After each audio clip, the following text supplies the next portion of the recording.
When you're selecting a form of organization, one of the most important criteria is the degree of risk that you're going to have in running that business. And there are generally three forms of organization that you can choose from.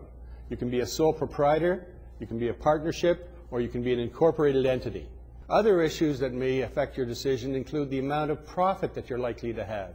If you think you're going to have a loss, you might want to have a sole proprietorship so you can offset that income against other sources of income. The disadvantage of sole proprietorship and partnerships are that you have unlimited liability. The advantage is that you can deduct expenses that you may incur that are over and above your revenue against other forms of income.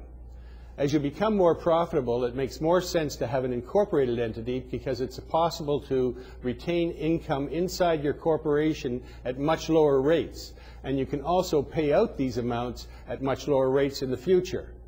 The ideal way to become financially free is to have an incorporated, successful small business.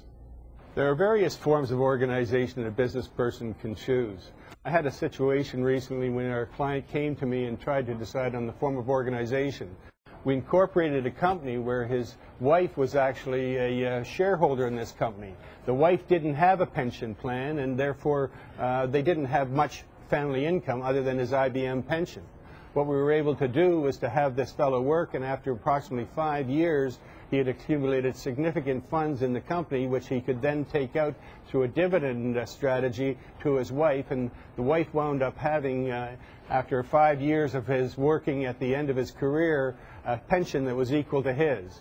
So the form of organization was very handy in that situation because we were able to keep money in the company at a very low tax rate, less than half of what he was paying on his pension, and then keep the money in the company and distribute it to his wife so that his wife actually got a net pension after 5 years of his working that was equivalent to the pension that he had received in IBM after 30 years. That's the kind of benefit that a corporation can allow you in family income splitting when you choose an incorporation for the right reasons.